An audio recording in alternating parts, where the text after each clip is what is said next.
Welcome back. In this lecture, we are going to see one of the key topics in SQL Server, indexes. What are indexes? Indexes are used by queries to find data quickly. So if you want to find a data in a select statement, you are applying something. You want to find the data from a table quickly, you have to use indexes. Indexes are created on the tables and also on views.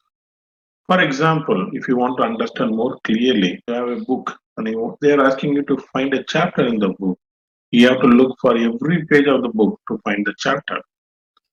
But index helps us to find the chapter easily. The book index in the front page helps us, okay, this chapter is from this page number, then you can go there and check on it. Likewise, indexes improves the performance drastically if you use the right index on the table. So when you're doing some select on the table, if you use the right index, you can improve the performance drastically. Let's understand more clearly by seeing an example. I have a table, employee table with ID, name, gender, salary, city. So these are the 5 columns I have it. I'm going to issue a select query on this table. So the table name is wrong here. The table name is an employee table where salary is greater than 2,500 and salary is less than 5,000.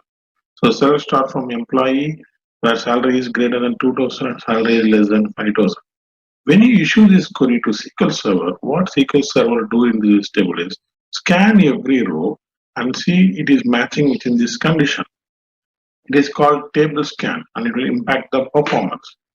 When you create an index, what will happen? Let's see. So you create index. So the syntax is very simple.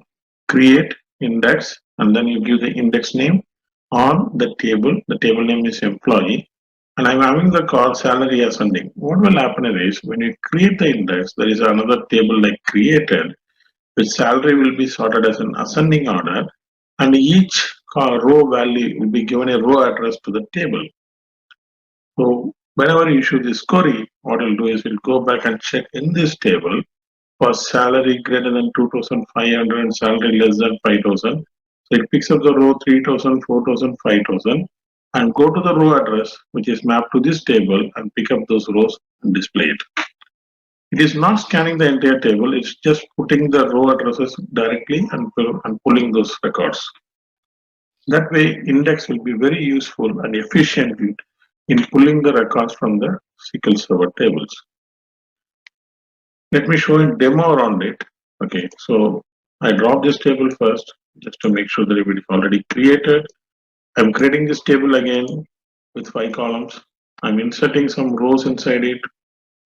1, 2, 3, 4, 5, 6. So there are 6 rows got inserted. Now on this table, I'm creating an index. The syntax is very simple. Create index, index name on table name. The table name is employees with that open bracket, close bracket. Salary is the column. I'm giving an ascending. Let's create this index. The index got created. You go back to the table and then refresh it. Once you refresh it, you go to the indexes. Inside the indexes, you see that index has been created. And it is a non-unique, non-clustered index. We will look into the next lecture what is clustered and what is non-clustered indexes. Now, if you right click on the index, you can create a new index from here. You can script this index. You can rebuild this index. If you click on rebuild, it will rebuild the index.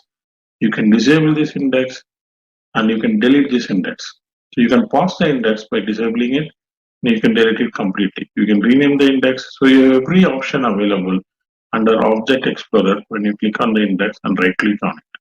So we can drop the index even query itself. So drop index employees dot the index name. So table name dot the index name. Use that to drop the index using a query. That is how you drop this index. In this lecture, we have seen how to create an index, how to drop an index, how to pause an index.